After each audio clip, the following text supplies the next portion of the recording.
இப்ப பில்லி சூனியம் எடுக்கும் போது உயிர் பலி கொடுக்கணும்னு சொல்லியிருக்கீங்க. அது எந்த மாதிரி உயிர் பலியா இருக்கும்? சில நேரம் நாங்களே எங்க கையெல்லாம் இருக்கும், கை மட்டுமா அறுத்து கொடுப்போம், உடைய அறுப்போம். எல்லா விஷயத்துக்கும் மாந்திரிகம் இருக்குது. இப்ப நம்ம மண்டையில மந்திரம் சொல்லி தட்ட தட்ட தட்ட பேய் பிசாசுல ஆடலாம். இது ஒரு சாதாரண குச்சி தான். நீ நல்லா இருக்கக்கூடாது, ஏன் நீ நல்லா இருப்ப, உன்னை அலங்கோலமா ஆகலாமே, உன் அழகையே மாத்திடலாமே. மை எப்படி தயாரிப்பீங்க? வசிய மை இருக்கு, ஒளிப்பி மை இருக்கு, ராஜ வசிய மை இருக்குது. ஆமா, ஒரு சொட்டு ரத்தம் இல்லை கலந்து வந்து பெரிய பெரிய அரசியல்வாதிகள் இருக்காங்கல்ல, எம்பி, அவங்க கொடுப்பாங்க. சூனிய மயிலா இல்லம்மா, யாருமா சொன்ன? எந்த நடிகர் என் கோயிலுக்கு வராம இருக்காங்க? ஃபேமஸா இருக்கிற நடிகையோட தங்கச்செல்லாம் காப்பாத்திட்டு இருக்கு. சீரியல் ஆக்டர்ஸ் நிறைய பேர் சொல்ல முடியாது, அவ்வளவு பேர் வந்திருக்காங்க. 2025 பிறந்தோடனே நான் சொல்லிட்டேன், புரியுதா? இளைஞர் கருத்தாலும் நெருப்பாலையும் வெள்ளத்தாலையும் நடக்கணும், நடந்துகிட்டே இருக்கு. நாங்க வீட்டுல போய் சொன்னோம், உங்க ஜாதி வேற எங்க ஜாதி வேறன்னு சொல்றாங்க பாரு அம்மா அப்பாங்க, அவங்களால கண்ணே கண்டிக்கிறேன். ஏன் ஜாதியை பத்தி பேசுறீங்க? நிறைய உலகத்துல அக்குறுமணியம் நடக்குது பாருங்க. ஃப்ரண்ட்வுட்ஸ் நேயர்களுக்கு வணக்கம். இன்னைக்கு நம்மளோட நிகழ்ச்சியில யாரை சந்திக்க போறோம் அப்படின்னா, ரஜினி அம்மா. இவங்களை பத்தி சொல்லணும்னா, ஒரு திருநங்கையாக இருந்து வாழ்க்கையில நிறைய சவால்கள் இருந்தாலும் அதையும் தாண்டி பலருக்கு மோட்டிவேஷனலா இருக்காங்க. சமூகத்துல மாற்றங்களை கொண்டு வரணும் அப்படின்னு நம்பிக்கையோடவும் மனதாரவும் பேசும் ஒரு ரியல் பவர் பெண்மணியாக இருக்காங்க. இவங்களோட கதையில இருந்து நம்ம தெரிஞ்சுக்க வேண்டிய விஷயங்கள் நிறைய இருக்கு. வாங்க பேசி தெரிஞ்சுக்கலாம். அம்மா வணக்கம். வணக்கம்மா. எப்படிமா இருக்கீங்க? நல்லா இருக்கம்மா, நீங்களும் எப்படி இருக்கீங்க? நல்லா இருக்கோம்மா. சந்தோஷமா. அம்மா, இப்போ உங்களோட ஆன்மீக பயணம் எங்க இருந்து தொடங்குச்சு? எதனால ஆன்மீகத்து மேல இவ்வளவு நம்பிக்கையோட இப்படி இருக்கீங்க? எனக்கு வந்துட்டு சின்ன வயசுல அப்பா வந்துட்டு எனக்கு 3 வயசுல வந்துட்டு அந்த சாமி அம்மா வாங்கி கொடுத்தாங்க. அதை வச்சு கும்பிட ஆரம்பிச்சேன். அதுல இருந்து அம்மா 5 வயசுல அங்கால சொல்லிருந்தாங்க. அன்னையிலேருந்து அப்படியே பயணங்கள். அப்பா 13 வயசுல இறந்துட்டாரு. அதுக்கப்புறம் வாழ்க்கையை நோக்கி நடக்க முடியல. நல்லா இருக்கிறவங்களே நடக்க முடியாது, நாங்க ஒரு திருநங்கை எப்படி நடந்து போக முடியும்? அப்படியே ஆன்மீகத்துல வந்தவதான் இன்ன வரைக்கும் ஆன்மீக பயணம் அப்படியே நல்லபடியா போயிட்டு இருக்கிறோம். யாருனாலும் உங்களுக்கு ஆன்மீகம் மேல இவ்வளவு ஒரு வெறித்தனமா இருக்கீங்க? யார் உங்களுக்கு சொல்லி கொடுத்தது வந்தது? அப்படி யாரும் எனக்கு சொல்லி கொடுக்கல. யாராலையும் நான் யார் பேச்சு நான் கேட்கல. எனக்கு வந்து அம்பால ரொம்ப பிடிக்கும், அதுவும் மெயினா அங்காள பரமேஸ்வரி ரொம்ப பிடிக்கும். அப்பா சாகும்போது கூட அதான் சொன்னாரு, நம்ம குலதெய்வத்தை அங்காளேஸ்வரி மனசார நினைச்சுக்கணும். அவரு சொன்ன வார்த்தை தான் இன்னைக்கும் நான் வந்துட்டு அவர் இறந்த இடத்துலதான் நான் உட்கார்ந்து குறியே சொல்றேன்.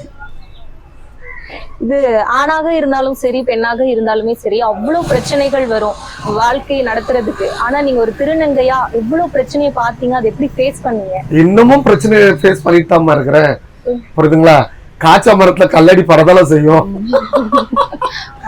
அந்த மாதிரி நிறைய கஷ்டங்களை அனுபவிச்சுட்டு தான் இருக்கிறோம் நாங்க இன்னமும். எப்படி நீங்க மாத்திக்கணும்னு நினைக்கிறீங்க?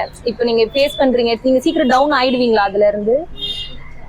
அப்படிலாம் இல்ல, அந்த வலி எனக்கு ரொம்ப நாள் இருக்கும் மனசுல. யாரா இருந்தாலும் அந்த பேச்சு, ஒரு அடி கூட நம்ம அடிச்சுட்டா கூட கணத்துல நம்ம வாங்கிக்கலாம். ஆனா அந்த பேச்சு, அந்த வார்த்தைகள் வந்துட்டு நம்ம வந்து இதயத்துல ஈட்டியில குத்துன மாதிரி இருக்கும். சில பேர் அப்படிதான் பேசிட்டு இருக்கிறாங்க, நம்ம பார்த்துதான் இருக்கிறோம். பேசுறவங்க பேசிட்டோம், புரியுதுங்களா? நம்ம நடக்கிற பாதை, நம்ம போற பாதை, நம்மளுக்குன்னு ஒரு வழி அமைச்சு நம்ம போயிட்டே இருக்க வேண்டாம். நீ பேசிட்டே இரு, புரியுதா? நம்ம வந்து மனுஷால் சொல்ல, கடவுள் கிட்ட சொன்னா கடவுள் நம்மளுக்கு வழி காட்டுவாங்க. அப்படிதான் என்னுடைய வழி. நீங்க உங்க வீட்டுல இருந்து வெளியே வந்த எப்போ, அது தருணம் எப்படி இருந்தது? அப்பா வந்து இறந்துட்ட பிறகு அம்மா தான் என்னை பாத்துக்கினாங்க. அம்மா ரொம்ப கஷ்டப்பட்டு என்னை வளர்த்தவங்க, புரியுதுங்களா? அம்மா அப்பா வந்து என்னை சென்ட் ஜோசப்ல தான் படிக்க வச்சாங்க, கான்வென்ட்ல தான் படிக்க வச்சாங்க. அதுக்கப்புறம் ஹைஸ்கூல் போய் படித்தேன்.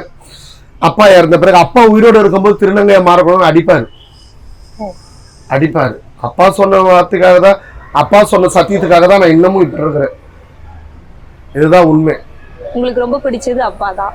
அம்மா. எனக்கு அம்மா தான் எனக்கு ரொம்ப பிடிக்கும். ஏன்னா அப்பா வந்து சின்ன வயசுல செத்துட்டாரு. அதுக்கப்புறம் கஷ்டப்பட்டு அம்மா வந்து ஜல்லி உடைச்சி, அம்மா வந்து லட்சாதிபதி தான், இல்லைன்னு நான் சொல்லல.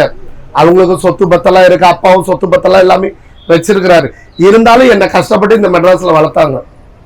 அதனால எனக்கு அம்மாவை ரொம்ப பிடிக்கும். இன்னைக்கு எங்க போனாலும் எங்க அம்மாவை நினைச்சுட்டு தான் போவேன். சமீபத்துல நான் ஒரு இன்டர்வியூல பார்த்தேன், நீங்க சொல்லியிருந்தீங்க, எனக்கு ஆண்கள் கூட சேர பிடிக்காது, பெண்கள் கூட தான் அதிக நேரம் இருக்கணும்னு ஆசைப்படுவேன் அப்படின்னு. அது ஏன் ஆண்கள் கூட சேர பிடிக்கல, பெண்கள் கூட தான் சேரணும்னு? நீங்க எல்லா திருநங்கையும் போய் இந்த கேள்வி கேட்கலாம், தாராளமா கேட்கலாம். ஏன்னா இப்போ ஆண்கள்லாம் வந்துட்டு அவங்க விளையாடுற விளையாட்டு வேற மாதிரி இருக்கும், ஸோ அவங்க ஒரு தேர்ட் ஜெண்டரா மாறும் போது பெண்கள் கூட ஐயோ அவங்க மாதிரி நம்ம ட்ரெஸ் போடணும், அவங்கள மாதிரி ஜுவல்ஸ் போடணும், அவங்கள மாதிரி நம்ம தண்ணி தூக்கணும் அப்படின்னு மேக்கப் பண்ணணும், பவுடர் பூசணும், லிப்டிங், அந்த எண்ணங்கள் அந்த ஆசைகள் தான் வரும். வேற இன்னமும் எனக்கு கோகோ சித்தி விளையாடுவீங்களா? விளையாடுவேன். சரிமா. பிளாக் மேஜிக், கருப்பு மாந்திரிகம், சில பேர் வந்து அது நம்பிக்கைன்னு சொல்றாங்க, சில பேருக்கு அது மூட நம்பிக்கைன்னு சொல்றாங்க. அது நீங்க எப்படி சொல்றீங்க? அம்மா, முள்ளு வச்சா முள்ளுதான் வரும், நெல்லு வச்சா நெல்லு தான் வரும். இதுதான் வாழ்க்கையே, புரியுதா? இப்போ நீங்க அமாவாசைக்கு நான் நேராக காமிச்சிருப்பேன். இப்ப கூட சில விஷயங்கள் நான் சொல்றேன் உங்களுக்கு. மந்திரங்கள் இருக்கு, இல்லாமல் இருக்கு, முழுக்க முழுக்க மாந்திரிகம் இருக்குது. ஒரு ஆளை சாய்க்கிறதுனாலே மாந்திரிகம் தான், புரியுதுங்களா? நான் இந்த மாந்திரிக விஷயங்களை கத்துக்கும் போது 70 பேர் வந்து செய்வனை வைக்க கத்துக்கினாங்க, 30 பேர் நாங்க செய்வனை எடுக்க கத்துக்கணும். அப்ப செய்யறதுக்கு அதிகமா இருந்தாங்களா, எடுக்கிறதுக்கு அதிகமா இருந்தாங்களா? செய்யறதுக்கு. உலகம் அப்படிதான், புரியுதுங்களா? சில பேருக்கு நம்பிக்கை இருக்கும், சில பேருக்கு நம்பிக்கை இல்லாம போகும், புரியுதுங்களா? இதுதான் உண்மை. நீங்க அந்த அந்த நேரத்துல நீங்க என்ன நினைச்சீங்க? எப்படி இவ்வளவு செய்யறதுக்கு ஏன் இவ்வளவு பேர் இருக்காங்க, ஏன் எடுக்கிறதுக்கு இவ்வளவு பேர் வரல அப்படின்னு நீங்க நினைச்சீங்க? இல்ல, என்னுடைய குருநாதர் ஒவ்வொரு வாட்டியும் எனக்கு சில வார்த்தைகள் கத்துக் கொடுப்பாரு. நல்லவங்களுடைய கண்ணீர் துளி பூமியில சிந்தக்கூடாதுன்னு. அந்த அர்த்தம் எனக்கு கடைசி வரைக்கும் தெரியல. அப்புறம் ஒரு நாள் என் குருநாதர் என் குருநாதர், நீங்க இந்த வார்த்தை நான் யாசகம் கேட்கும்போது, யாசகம் நம்ம வாங்க போனா, சக்தி யாசகம் வாங்க போனா இந்த மாதிரிலாம் போகக்கூடாது. நம்ம பிறப்பு எப்படி இருந்துச்சோ அப்படிதான் போகணும், புரியுதுங்களா? வெள்ளையில தான் போகணும், வெள்ளை ட்ரெஸ் போட்டுட்டு இந்த கை சாப்பாடு நம்ம சாப்பிடணும். அவுத்திக்கிற சாப்பாடு தான், அந்த ஒரு பொடி தான், பசுமாடு கோமியம் அதுதான் குடிக்கணும். குருநாதர்னு சொல்றீங்க, அவர் யாரு அப்படி சொல்லுங்க. சொல்லக்கூடாது. பில்லி சூனியம் ஏவல் இருக்கா இல்லையா? இருக்கு, இருக்கு. நீங்க எடுத்திருக்கீங்க அந்த மாதிரி? உயிரை நீ பாத்துருக்கிறியா? இல்ல. நம்ம உயிர் போகும்போது நமக்கு என்ன பண்றாங்க? எல்லாரும் சுத்தி அழுகுறாங்க. நம்ம பிறக்கும் போது என்ன பண்ணிட்டு வரோம்? சிரிக்கிறாங்க, கத்திட்டே வரோம். நம்ம பிறக்கும் போது அழுகுறோம், நம்ம மட்டும் அழுகுறோம். நம்ம போகும்போது நம்ம சுத்தி இருக்கவங்க 4 பேர் அழுகுறாங்க. இது நடுபட்ட இடைப்பட்டல என்ன இருக்குது? நீயா நானா? வாழ்க்கை இதுதான், புரியுதுங்களா? பில்லி சொல்லி நான் நிறைய எடுத்திருக்கிறேன்.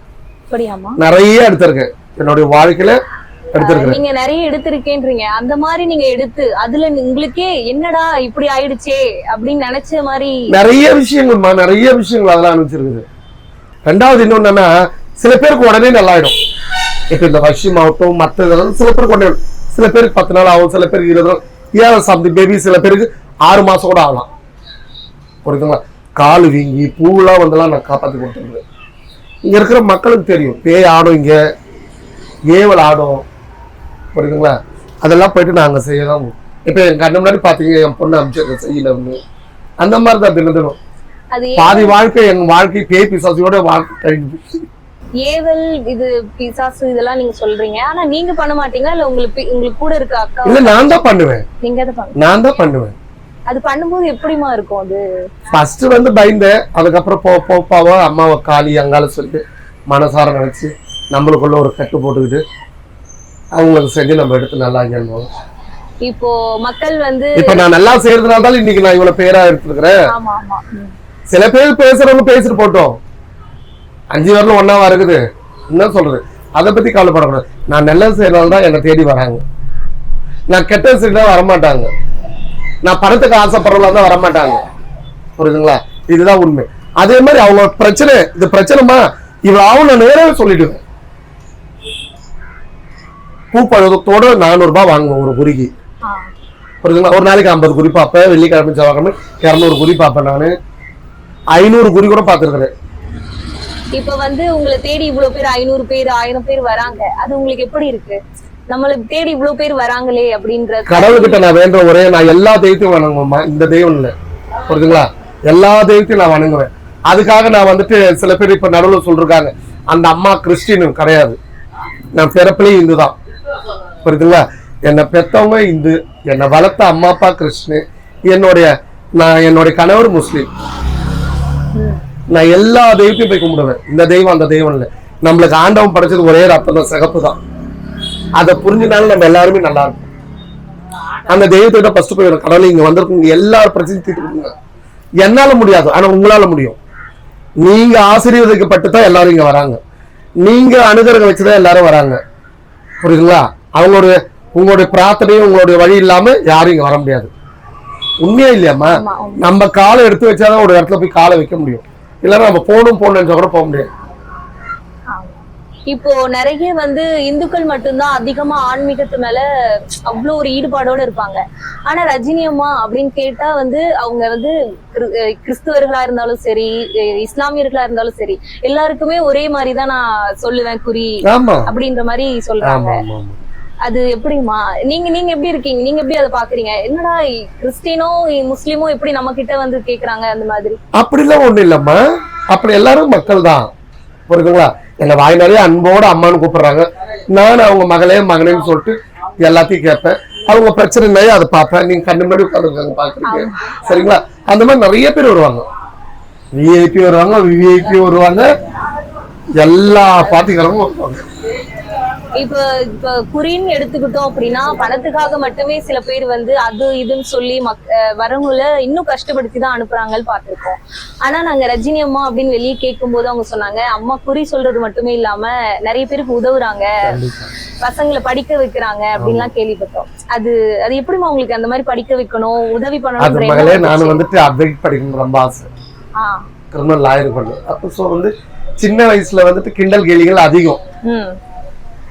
ஒரு இடமா அப்ப என்னால அந்த படிப்பை படிக்க முடியல. நிறைய பேரை நான் படிக்க வச்சிருக்கேன். அதுக்கும் சில பேர் சொல்றாங்க படிக்க வச்சேன்னு. நான் படிக்க வைக்கிறவங்க எக்காரத்தை கூட நீங்க சொல்லக்கூடாதுன்னு சொல்லிடுறேன். உண்மை அதுதான். நம்ம செஞ்சது சொல்லி காட்டக்கூடாது. புரியுதுங்களா? இதுல பேட்டி கேட்கறவங்க நிறைய பேர் பார்ப்பாங்க, பார்க்காமல அதுல தெரியும் நம்மள அம்மா படிக்க வச்சாங்க செஞ்சாங்க அப்படின்னு. புரியுதுங்களா? நேத்து கூட ஒரு 2 குழந்தைங்களுக்கு நான் என் பையனை விட்டு அமிச்சேன். நெற்குன்றத்துல முனையில அவங்க பிஞ்சு செப்பல்லாம் தைப்பாங்க. அவங்கள போய் கேளுங்க. 6 மாசத்துக்கு முன்னாடி அவங்க பேத்திக்கு நான் தான் காலேஜ் படிக்கட்டும். என்னால முடிஞ்ச உதவி. அதுக்கு நான் அப்படி செஞ்சிருவேன் இப்படி செஞ்சேன்னு சொல்ல மாட்டேன். என்னால முடிஞ்சது. அதுவும் நான் குறியில உட்கார்ந்து சம்பாதிச்சதான். புரியுதுங்களா? அப்பா சொத்தோ அம்மா சொத்தோ நான் இன்ன வரைக்கும் ஏதோ நம்ம கேட்கல. கொடுத்துருக்குறாங்க, இல்லைன்னா நான் சொல்ல மாட்டேன். எல்லாம் கொடுத்துருக்காங்க. மக்கள் என்னுடைய சமுதாய மக்கள் இருக்காங்க, திருநங்கைங்க இருக்காங்க, நான் சம்பாதிக்கிறேன், என் கணவர் சம்பாதிக்கிறாரு.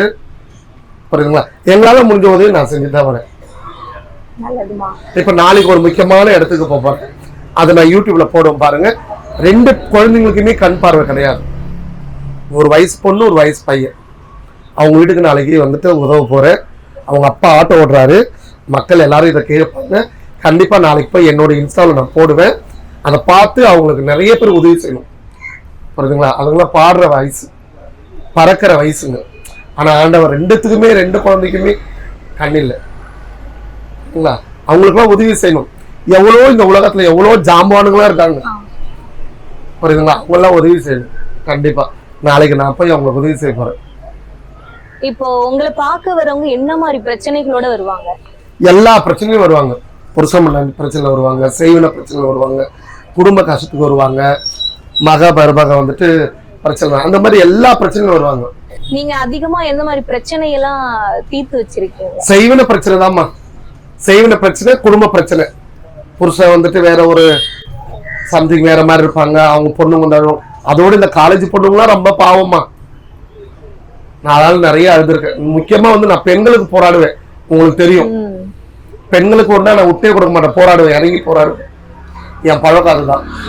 நீங்க சொன்னீங்க காலேஜ் பசங்க நிறைய பேர் வருவாங்க. அது என்ன மாதிரி பிரச்சனையில வருவாங்க? லவ் பிரச்சனை தான். ஆனா கேள்விப்பட்டிருக்கேன் நீங்க காதல் ஜோடிகளையும் சேர்த்து வைப்பீங்கன்னு. காதல் ஜோடி சேர்த்து வைக்க மாட்டேன். காதல் ஜோடிகளுக்கு ஏற்ற மாதிரி செய்வீங்கன்னு நிறைய கேள்விப்பட்டிருக்கேன். எதனால காதல் ஜோடிகள்? பிள்ளைங்க ஒருத்தர் அன்பை பராமரிச்சு உண்மையான லவ் கண்டிப்பா நம்ம அவங்களுக்கு ஆதரவா இருக்கும். பெற்றவங்களுக்கு நான் தான் சொல்லுவேன். இப்போ பிள்ளைங்க சந்தோஷத்துக்கு தான் தாய் தகப்பா அவங்களை வளர்க்குறாங்க. அவங்களுக்கு உண்மையான சந்தோஷத்துக்கு தலையிடக்கூடாது. நம்ம போய் பார்த்து பேசி அவங்களுக்கு ஒரு நல்ல வாழ்க்கை அமைக்கணும். அதுலயும் சில ஃப்ராடு வேலை, பொறிக்க வேலை பண்றதுலாம் இருக்குது. அதுங்களுக்குலாம் சப்போர்ட் பண்ணக்கூடாது, ஒரு காலமும் பண்ணக்கூடாது. இந்த பெண்களை ஏமாத்திட்டு நாங்க வீட்டுல போய் சொன்னோம் உங்க ஜாதி வேற எங்க ஜாதி வேறன்னு சொல்றாங்க பாரு அம்மா அப்பாங்க, அவங்களால வன்மையா கண்டிக்கிறேன். ஏன் உன் புள்ள சுத்தம் போது தெரியாதா? நான் இல்லம்மா, உன் புள்ள சுத்தம் போது தெரியாதா?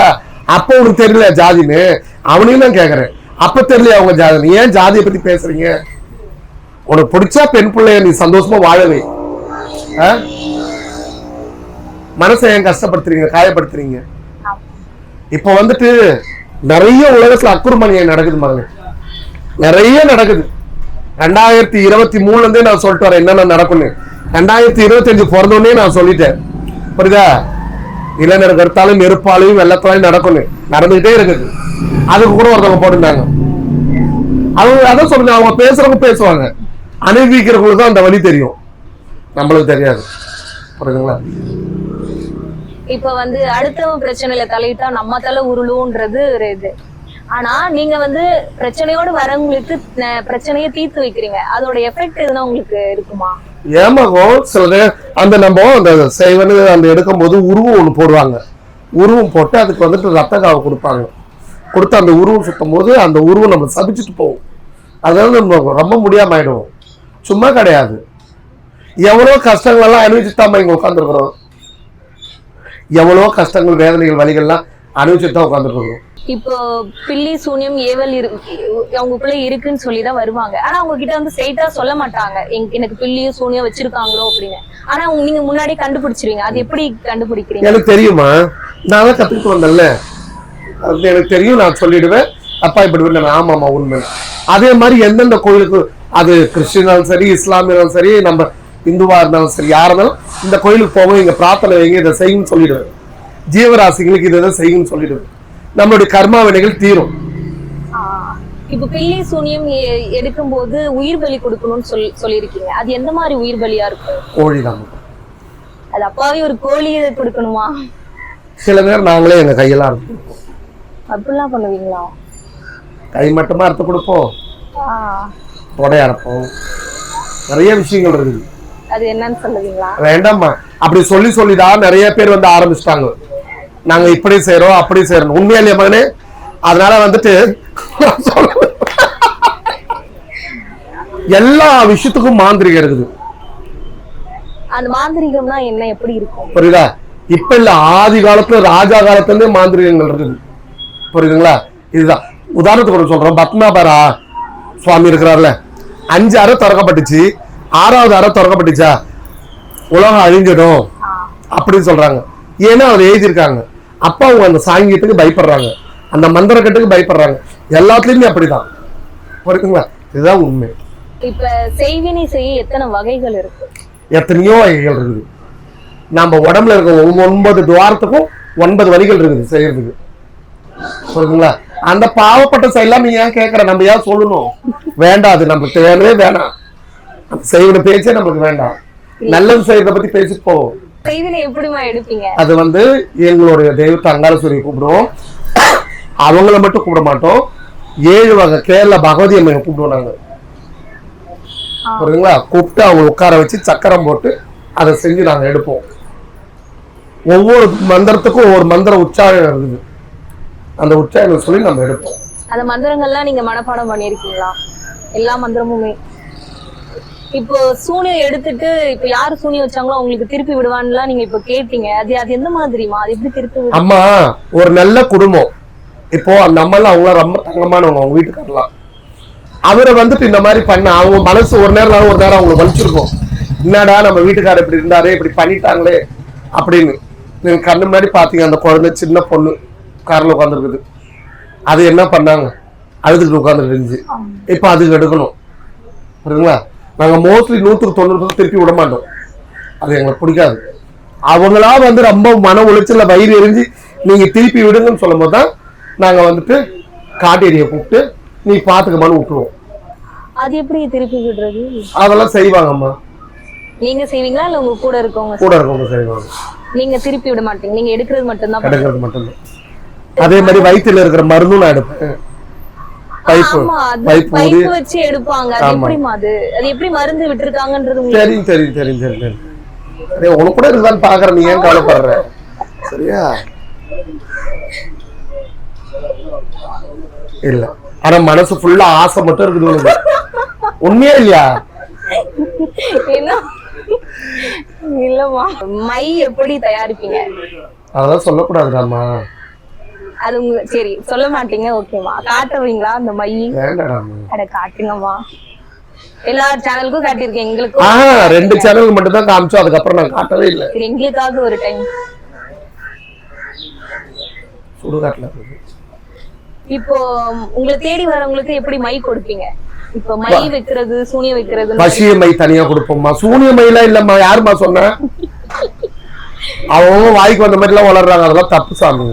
இப்போ உங்களை தேடி வரவங்களுக்கு மை எப்படி கொடுப்பீங்க? வசிய மை இருக்கு, ஒளிப்பி மை இருக்கு, ராஜ வசிய மை இருக்குது, புரியுதா? நிறைய வகை மைகள் இருக்குது.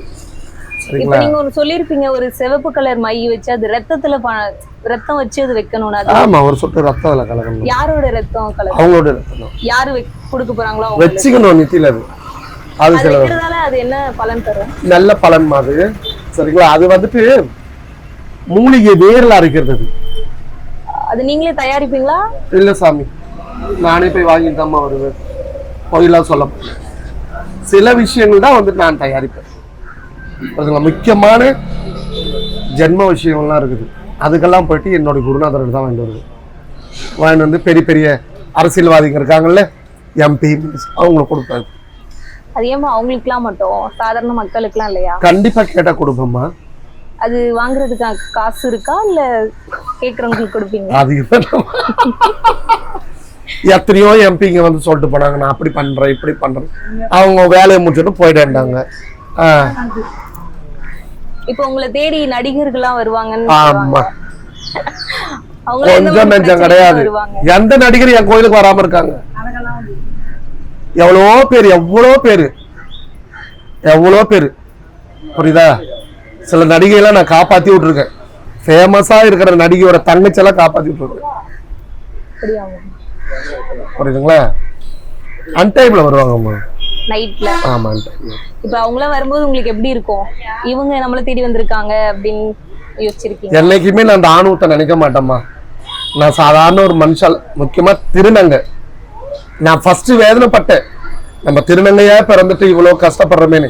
ஆனா ஆண்டவன் என்ன போக போக போக நல்ல ஒரு மதிப்பு மரியாதை கொண்டு வந்து கையெடுத்து ஆண்டவனை நான் கும்பிடுறேன். மக்களையும் கையெடுத்து கும்பிடுறேன். எனக்கு அது போதும். இப்ப சூனியம் செய்யப்பட்ட ஒருத்தவங்க வந்து நீங்க எடுத்துருவீங்க, அத அவங்க உடல் அளவுலயும் மனதளவுலயும் எப்படி இருப்பாங்க? அம்மா ரொம்ப பாதிப்பா இருப்பாங்கம்மா. அதே மாதிரி உண்மைக்கு சொல்றேன், என் தாயார் சத்தியம், என்னால முடியும்னா தான் முடியும்னு சொல்றேன், முடியலன்னு சொல்றேன். ஏன் பழக்கம் அதுதான். நீ வா, உன்னை காப்பாத்தி கொடுனா காப்பாத்தி கொடுப்பம்மா, இல்லைன்னா இல்ல, அவ்வளவுதான். இப்போ டாக்டராலே வந்து காப்பாற்ற முடியாதுன்னு சொல்லி அனுப்பிட்டாங்க. ஆனாலும் நீங்க அந்த மாதிரி ஒரு உயிரெல்லாம் காப்பாத்தி இருக்காமா. ஆனா உங்களுக்கு நோய் இருக்காது, உடம்புல நோய் இருக்காது. தெய்வத்துக்கு அப்புறம் நான் ரொம்ப மதிக்கிறவங்க டாக்டர் தான். ஏன்னா 2வது தெய்வம் அவங்க. நான் எல்லா இதுலயும் நான் மீடியால தான் கொடுத்துருக்கேன். ஏன்னா ஒரு உயிரை காப்பாத்துறது சக்தி அவங்களுக்கு மட்டும்தான் இருக்கு. புரியுதுங்களா? அங்க பெண்ணா வரவங்களா சக்தி தான், புரியுதா? ஆம்பளையா வரவங்களா சிவன் தான். அப்படிதான் நினைக்கணும். பெண் வந்து கருதரிச்சு பிரசவத்துக்கு அந்த பிரசவலிக்கு போகும்போது ஆண் டாக்டர் வராங்க, பெண் டாக்டர் வராங்க. அவங்க வந்துட்டு அங்க தப்பான இதுக்கு வர மாட்டாங்க. ஒரு உயிரை காப்பாத்தி ஒரு உயிரை எடுத்துட்டு வரதான். அந்த மாதிரி அவங்க எல்லாம் தெய்வம் தான். இப்ப சில பேர் வந்து ஐதீகம் பார்த்து ஜோசியக்காரங்க சொல்லுவாங்க. நானும் தான் பாப்பேன். ஐதீகம் பாப்பீங்களா? ஐயோ, எதா இருந்தாலும் போன் கொடுத்து கேட்டுதான் மறு வேலை பாப்பேன். ஆமா ஆமா சொல்லுங்கம்மா. ஆமாம்மா, ஜாதகம் சொல்றது வந்து உண்மைதான். உண்மைதான், இல்லைன்னு சொல்ல. யார் சொன்னா? உண்மைதான். எல்லாருமே வந்துட்டு 9 நவகிரகம் சின்ன சின்னதாலும் நீங்க பாத்திருக்கீங்க. 9 நவகிரகம் தனித்தனி சன்னதி இருக்கு, தெரியுமா? 9 நவகிரகம் தனித்தனி சன்னதி இருக்குது. பெரிய பெரிய கோயில் இருக்குது, புரியுதுங்களா? திருநாகேஸ்வரம், திருநள்ளாறு எல்லாம் கும்பகோணத்துல தான் இருக்குது, புரியுதுங்களா? குரு பகவான், தட்சிணாமூர்த்தி எல்லாத்துக்குமே தனித்தனியா இருக்காங்க. இப்ப மாந்திரிகம் அதெல்லாம் பண்றதுக்கு அமாவாசை டைம்ல தான் அதெல்லாம் பண்ணுவாங்க. ஆம்பளைக்கு அமாவாசை, பொம்பளைக்கு பௌர்ணமி. அது எந்த நேரத்துல பண்ணுவீங்க? இரவுலையா, பகல்லையா, மதியம்? சொல்ல மாட்டேன். எங்க பண்ணுவீங்க? அட்லீஸ்ட் அது எங்க பண்ணுவீங்க? இங்கேயே பண்ணுவீங்களா இல்ல சுடுகாடு. இங்க வந்து அம்மா உத்தரவு மட்டும்தான் நம்ம கேட்போம். அது எப்படிமா கேட்பீங்க உத்தரவு? இப்ப நான் உங்ககிட்ட எப்படி பேசிட்டு இருக்கிறேன் அந்த மாதிரி அவகிட்ட உத்தரவு கேட்பேன். தன்னை மறந்து எல்லாத்தையும் மறந்து அவகிட்ட உத்தரவு கேட்பேன். அம்மா இது எனக்கு முடியுமா முடியாதுன்னு அழகா எனக்கு காட்டுவா. புரியுதா? பூ மலர், தாமரை பூ மலர் எனக்கு காமிச்சால முடிஞ்சிரும்னு அர்த்தம். அவங்க எப்பவுமே நீங்க ஒரு விஷயம் பண்றதுக்கு முன்னாடி அவங்களோட உத்தரவு கேட்டுட்டு தான் போவீங்க. உத்தரவை கேட்காம நான் பண்ண மாட்டேன். நிறைய அனுபவிச்சிருக்கிறேன் நான். அதால உத்தரவு கேட்காம நிறைய அனுபவிச்சிருக்கிறேன். எந்த மாதிரி அது இருக்கும்? போன இடம் வந்துட்டு வேற மாதிரி இருக்கும். அந்த மாதிரி நிறைய பிரச்சனைகள். நீங்க நினைச்சிருக்கீங்களா நம்ம அம்மா கிட்ட கேட்காம வந்ததுதான்? சத்தியமா அழுதுருக்கிறேன். எங்க போனாலும் அவளுடைய உத்தரவு கேட்காம நான் போக மாட்டேன். எந்த ஒரு விஷயம் தொடங்கணும் அவ உத்தரவு கேட்காம நான் தொடங்க மாட்டேன். எந்த ஒரு பொருளும் தாயே அங்காளஸ்வரி அப்படின்னு தான் எடுப்பேன். புரியுதுங்களா? இதுதான் உண்மை. இப்போ பேய் ஓட்டுறதுக்குலாம் நிறைய பேர் பேய் ஓட்டுறவங்க கிட்ட குச்சிலாம் வச்சுதான் ஓட்டுவாங்க. இப்போ நீங்க அது மாதிரி எப்படி? இது வந்து எட்டி குச்சின்னு குச்சின்னு சொல்லுவாங்க. இப்படி தலைமையில் நம்ம கை வச்சாலே அவங்களுக்கு நம்ம ஆட ஆரம்பிக்கும். சரியா?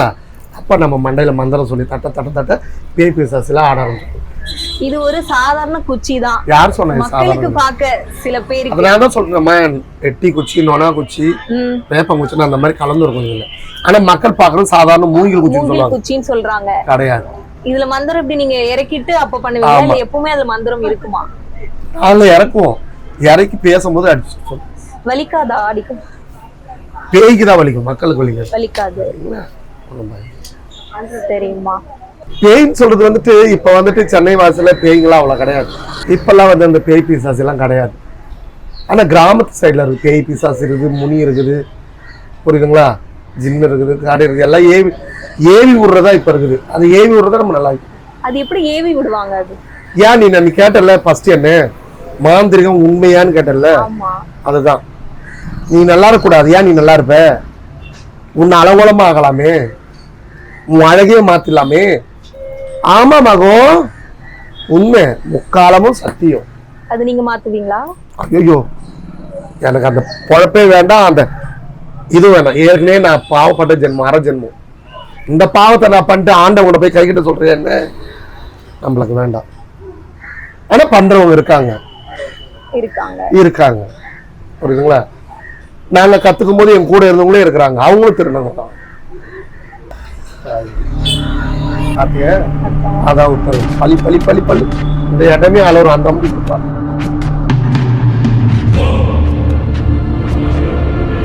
அவங்களுடைய ஆக்டிவேஷன்லாம் ஒரு மாதிரி ஆகும். அவங்களுடைய பார்வை, அவங்களுடைய முகம்,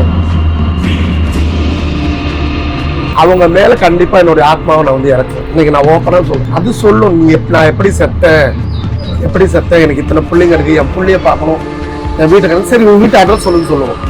கரெக்டா சொல்லுவோம். நாங்க போய் சொல்லுவோம் இந்த மாதிரி உங்க வீட்டுல பிடிச்சிருக்காங்க. அவங்க எல்லாம் அழுது போடுவாங்க. மயான கொள்ளைக்கு முன்னால் வந்து அம்மா சுடுகாட்டு கப்பறைக்கு போவான். அப்ப கருப்பு போட்டு வரலாம். ஏன்னா அவளே கருப்பு கலர்ல தான் போவான். கோழி முட்டை கண்ணும் கோர பல்லும் சொல்லுவாங்க பாரு. அம்மா பேய்க்கு பெரியவ, பச்சை பணத்துக்கு சொந்தக்காரி, வேவும் போனோம் மாறு மேல வீடும், வெண்ட போனோம் மடி மேல அம்மாவுக்கு. அங்காலத்துக்கு அன்னைக்கு ஒரு நாள் கோழி முட்டை கல்லழகி அம்மா. எனக்கு ரொம்ப மனசு ரொம்ப கஷ்டமாயிடுச்சு. ஐயோ நம்ம இப்படி பண்ண தப்பு. உடனே டிராபிக்ல காரை திறந்து இறங்கி அந்த காசை எடுத்துட்டு போய் அவர் கையில கொடுத்தா. அவர் கையை புத்தம் கொடுத்தாரு. உலகத்துல என்ன நடக்காம இருக்கு. ஆம்பளைலாம் பொம்பளையா மாறுறாங்க, ஆம்பளையா மாறுறாங்க. எவ்வளோ அக்குறுமணி நடக்குது. 2024 சொன்னேன் பூகம்பம், டோக்கியோல ஃபர்ஸ்ட் பூகம்பம். ஆண்டபுரத்துல எதுனா பேய் ஓட்டுறதோ கழுப்புறதோ வந்தா நான் 27,000 வாங்குவேன். வசதியா இருக்கவங்க செய்யணும். அங்காளஸ்வரி, அண்ணாமலையார், ஏழுமலை, நாகூராண்டவர், வேளாங்கண்ணி, மாதாமாவை கொண்டு என்ன நீ கெடுக்கணும் என்ன அழிக்கணும் பார்த்தா உன்ன அவங்க பார்த்து கழிச்சுடுவாங்க. அதுதான் உண்மை. ஓப்பனவே சொல்றேன். ஃபர்ஸ்ட் உன் முதுவை திரும்பி நீ பாரு, அதுக்கப்புறம் என் முதுவை நீ பார்ப்ப. தப்பு என் மேல தப்பு எனக்கு தண்டனை கொடுக்கணும். ஆனா அநியாயத்துக்கு நீ சொல்லி நாசமத்து போவேன்.